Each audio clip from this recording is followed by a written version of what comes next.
Do you ever wonder if the biggest obstacle between you and your goals is you? Well, like a lot of us, often we do wonder that. And then we hear the term limiting beliefs and we think that it's some made up term. And I was there a few years ago. It sounded like some corny phrase that, people up there just created for them to sell more courses and more books. But the more I started reading about it, the more I realized that limiting beliefs do actually exist, especially self-limiting beliefs. And then when I figured out that what limiting beliefs are, it affected everything. It changed my whole worldview. Limiting beliefs are basically the stories we tell ourselves. For example, good versus bad. A good story could be, I'm capable of achieving anything I set my mind to. A good story could be, my dream is to become an entrepreneur, a YouTuber, a content creator, and I will achieve that. Now, when you compare that versus a bad story, I'm incapable of achieving anything. I'm worthless. I don't have any knowledge, any skills. Who do I think I am? Obviously, I'm nobody. Those are bad stories. The stories we tell ourselves do, in fact, impact us in ways we could not even imagine. It can take us from someone who is lowly to someone who climbs the rank. It can take us from someone who doesn't know anything about publishing a fiction book or non-fiction book to becoming a self-made publisher. It can take us from someone who has a dream of starting their own company to actually someone who starts their own company. But at the same time, the story you tell yourself could also change the way you look at your life and your world and who you want to become. If you tell yourself the wrong story, you can end up having a lot of self-doubt. So yeah, the stories we tell ourselves are so important. Exactly am I telling you this story? Well, first of all, when I was 16, I remember the biggest thing I ever did was I signed up to actually perform on stage. My dream, an 8-year-old girl, was to become a singer. I was going to sing on stage, I was going to tour, I was going to perform with the likes of Michael Jackson and Taylor Swift. I had a big dream for my singing career. Well, my non-existent singing career. So when I was 16, I decided to actually do it. I had spent the last 8 years perfecting my singing voice, going from being tone deaf to actually carrying a beat. And then when I was 16, it was now time for me to sing. Now, I remember the song I sang. It was a Celine Dion song with R. Kelly, I'm Your Angel. And I sang it with someone else because I was like, I can't do it by myself. So we went on stage. I had spent 2 weeks preparing for this moment, making sure I sang all those high notes. And then it came. My friend fumbled the ball. Here was my chance gone within a second. People, instead of being amazed, were now trying to hold back tears of joy and laughter. And I was so crushed as a 16-year-old kid because my dream of being a singer fell flat. The next few years after that, I had low self-esteem and my worth was gone. My belief in myself was literally non-existent because of one instant where instead of doing something that was going to amaze people, it became a laughing stock. So this is why self-belief is so important, because it can literally make you or break you. I spent the next few years trying to figure out who I was, trying to figure out where I wanted to go. That's the power of self-belief. The power of self-belief is when you believe in yourself, you can do anything. But when you don't believe in yourself, everything can literally fall flat. And that's the thing though. A lot of us don't believe in ourselves. And this is why limiting beliefs have such a hold on our lives, because when it grips us, it stops us from going from being a success story, right, to literally living in other people's shadows.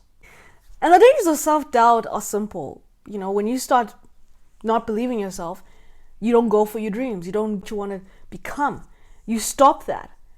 Not only that, but it stops you from actually risking things. It stops you from starting things. It stops you from going after the big biscuit or the big pie in the sky, whatever analogy you want to use. Those are the dangers of self-doubt, but also self-doubt always keeps us in a box. It keeps us trapped. It stops us from achieving our goals. It stops us from actually building habits to change our life. It stops us from going for what we want. Because if you believe, right, if you believe that you're not capable of anything, if you think you're worthless, if you think that you do not have any potential to be someone, then why bother, right? Why bother watching YouTube videos? Why bother starting a company? Why bother, investing in yourself if you think that you are not capable of achieving your dreams and your goals? But, even though I've spoken about the power of self-belief and the dangers of self-doubt, there's something else that we need to talk about right here. Something that is missing. Something that is going to change everything. The impact of negative self-talk. As a person who struggled with ADHD, I was good at the negative self-talk. Like, I had a rebuttal for everything someone said to me. They would say to me, "Oh my gosh, you're a great writer." And I was like, nah, I don't, that's not me. Every job interview I went to, and they asked me what I was good at, I did not know what I was good at. Every question about reflection that came to me about, who are you? What are your positives?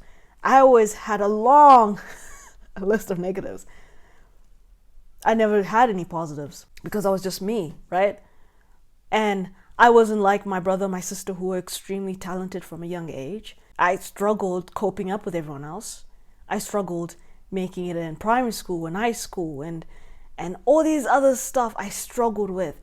So for me personally, I just did not feel equipped to be anyone. So that is the problem of, the impact of negative talk.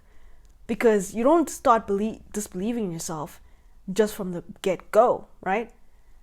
Something gets fermented in your brain. The negative talk. What you tell yourself, the myth you tell yourself over and over and over again. There's a quote that I used to recite as a kid. The person who wins the race isn't usually the fastest or the strongest one. It's the person that always believes I can.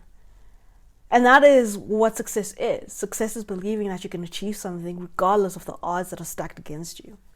Talking negatively about yourself is difficult for you to escape that cycle, right?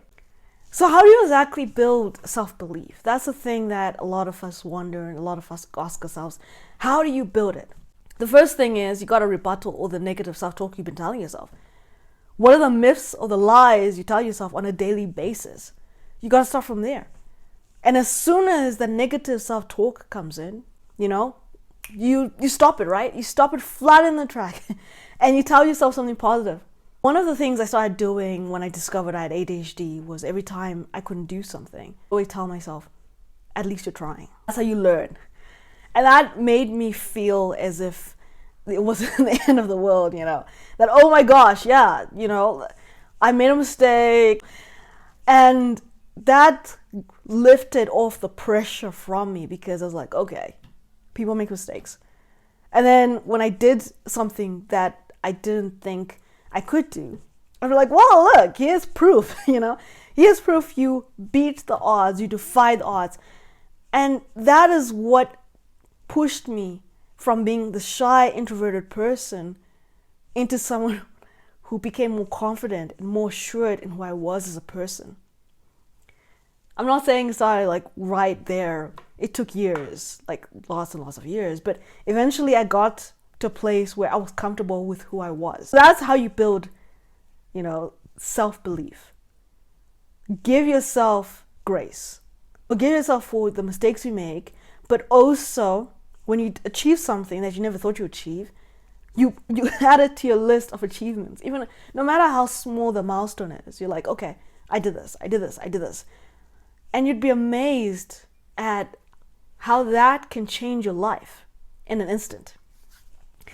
All right, so here's the thing though, how do you overcome self-doubt? The best tip I can tell you is one step at a time. Rome wasn't built in a day, right? Rome wasn't built in a day. So every step you take, that changes everything. That changes the game. That changes the way you look at life. Also, it's good to read a lot of stuff of people who've achieved great stuff, who have made these massive achievements. Read a lot, watch a lot of YouTube videos. Change the way you think.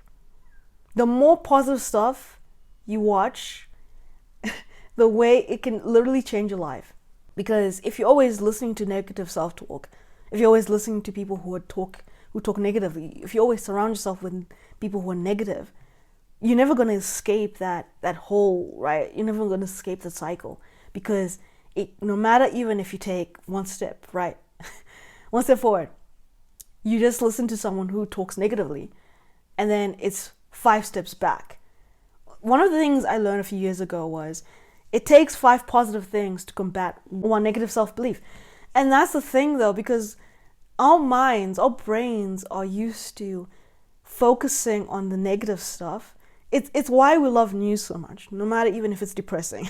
It's the reason why we want to watch news. It's the reason why we soak it up, because our brains are used to the whole fear and flight mode, right? Our brains are used to that. And so because our brains are used to that, we want to soak that up. So it's difficult for you to change that, especially since it's been ingrained in us for hundreds of years. Okay. All right. So now concluding, listen, it's always a journey when it comes to breaking self-belief, like negative self-belief. And it takes time. I struggle with it, right? But the more you improve, the easier it is to stop this negative self-talk before it even enters your mind. Thank you so much for watching, and if you haven't, please like, please subscribe, so that you're always notified whenever a new video comes out.